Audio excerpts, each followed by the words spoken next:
Hi, welcome to Audiobook Academy. This is a self-paced audiobook. There's no need to keep an eye on things. Just pay attention. Thank you for taking the time to listen. This is a book summary of The Art of War. Classic Military Strategy for Politics, Business, and Everyday Life. By Sun Tzu. One of Fight Club's most important tenets is that you don't discuss what happens in Fight Club with anyone else. Let your plans be dark and impenetrable as night, and when you move, fall like a thunderbolt, advises Sun Tzu.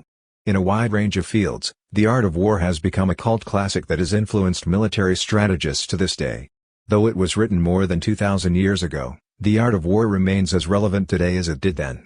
The book juxtaposes art and war, two opposing ideals. Both creation and destruction are present in one package.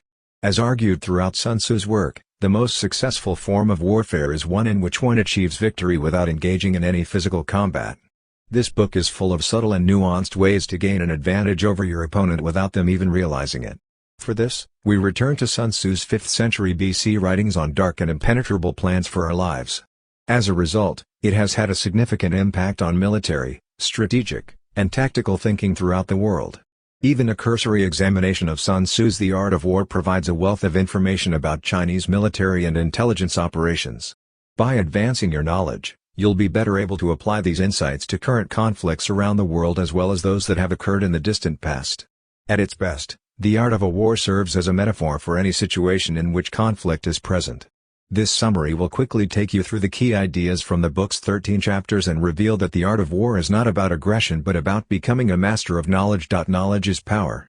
The decision to go to war should never be taken lightly because it has a significant social and economic impact. Fighting and conflict are expensive and time-consuming, and only if it's absolutely necessary should it be pursued. Non-violent strategies should be used whenever possible, because war can completely destroy a nation and leave its people in ruin.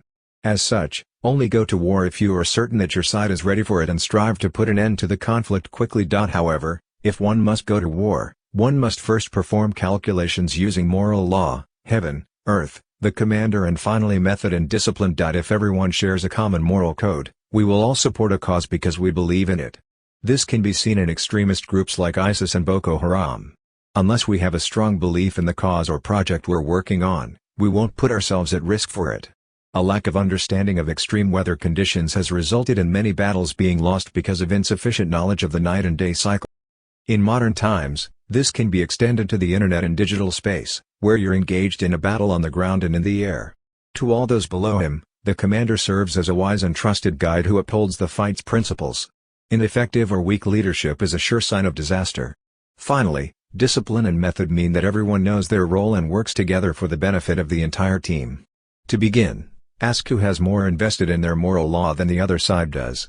By way of example, when it comes to sports, we've seen coaches motivate their teams by telling them what they'll lose and gain if they win. The team with the most hunger and the strongest sense of moral law is usually the one that wins. Which team has a better leader? Which side has the better weather and terrain conditions? If we look at a sporting event, home field advantage is a major factor in favoring one team over another. How disciplined and assertive are the two factions on the other? Finally, which team is better trained and more consistent? Furthermore, Sun Tzu asserts that all warfare is based on deception, and the famous World War II adage "careless talk costs lives" applies here because knowledge is power. Appearing unprepared, disorganized, and out of control is the goal. The best way to discover your opponent's weaknesses is to annoy them. Try not to give the impression that you are constantly preparing when you are training. Think about the times when you have failed in negotiations, deals, interviews, or even games because you were not well prepared. To win, you must first know yourself, know your opponent, and evaluate yourself and others critically and honestly. Know your enemy. Being familiar with your foe is a key takeaway from the book. You don't have to fear 100 battles if you know the enemy and yourself, says Sun Tzu. You'll lose every victory you have if you don't know who your adversary is.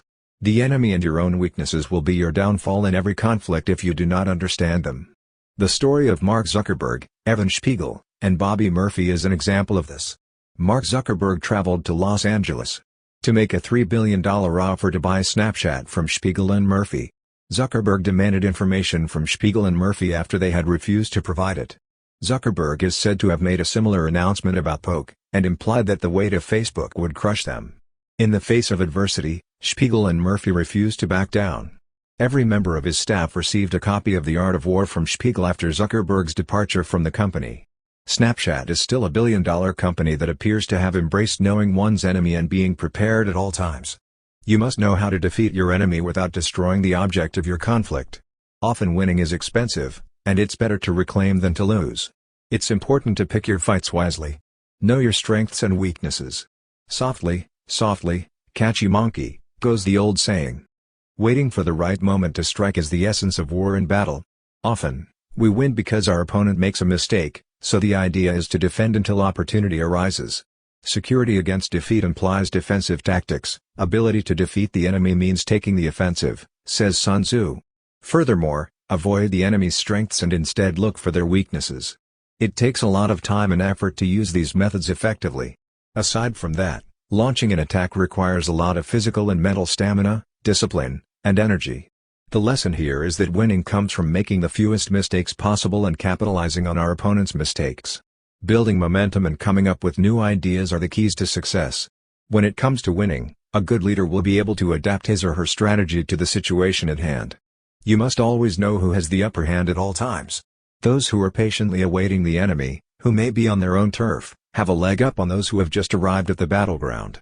In other words, you don't have to be in charge of the battleground right away to win, you just have to be able to move around, adapt, and strategize well in order to do so. Be aware of your mistakes. Your weaknesses and flaws will allow you to change and adapt your strategy. The general who thoroughly understands the advantages that accompany variation of tactics, knows how to handle his troops, is one of the most important pieces of wisdom in this chapter. Being prepared for war means being constantly ready and always having a series of plans to prevent an attack. How many times have you seen someone lose something because they were too lazy to keep an eye on it? Since when has a victory been taken from the grasp of defeat? In order to deal with disasters, you need to know your weaknesses and be prepared for the worst. Good leaders are aware of their own shortcomings. For Sun Tzu, generals and leaders have 5 common flaws that they display. Those traits are characterized by a recklessness, cowardice, irritability, sensitivity to one's honor, and a tendency to overanalyze situations and worry excessively. So the next time you find yourself reacting to a situation, consider which of these characteristics you're displaying. Be aware of your surroundings. Without knowing where you're fighting, it's impossible to enter combat. The Vietnam War serves as a classic illustration of the importance of terrain. The Viet Cong not only had the advantage of being at home, but they also had extensive knowledge of how to best utilize their surroundings. Using guerrilla warfare, they were able to blend in with their surroundings and become undetectable to their adversaries. They could also control military supplies and personnel's movement by controlling the Ho Chi Minh Trail, which they did. As long as we have a thorough understanding of our surroundings, we can set up ambushes and traps to catch our adversaries off guard. Sun Tzu explains that when the enemy is close at hand and remains silent, he is relying on the natural strength of his position. The enemy's body language can reveal a lot more than what they're saying. It is possible that the enemy camp is running low on water or is too far away from a reliable source of water. Observe how your enemies interact with each other to look for signs of insubordination or collapse. In a well-run and well-trained army, there is no sign of discord. As the saying goes, treat your soldiers as your children. It's Sun Tzu who explains that if you do this, people will follow you without question. However, if you treat them as your sons, they will remain loyal to you until the end.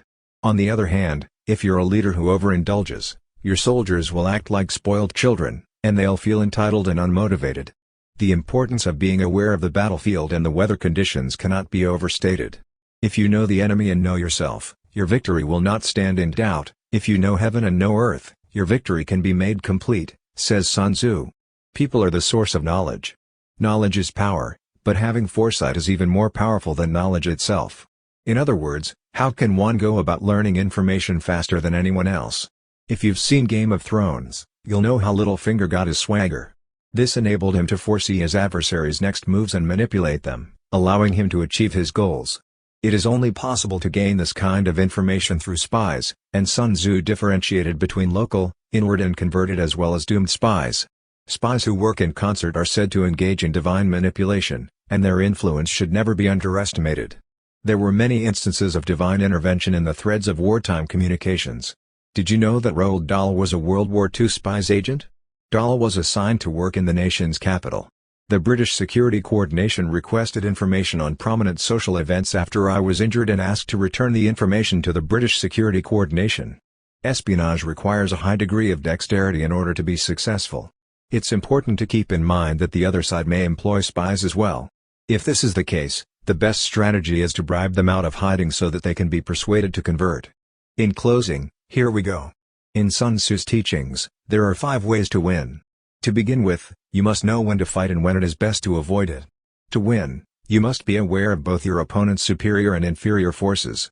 As a final reminder, the victorious army will have a sense of purpose and a universal moral law to guide it. Fourth, relying on surprise by striking when it's least expected.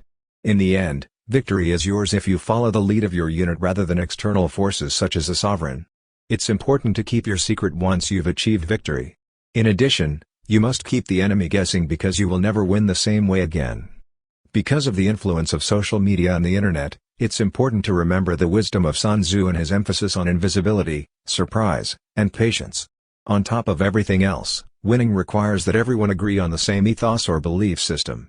Make sure you and your team are on the same page before embarking on a battle. Keep quiet about having read The Art of War, especially if you want to know your enemy and gain an advantage. Thank you for listening in Audiobook Academy.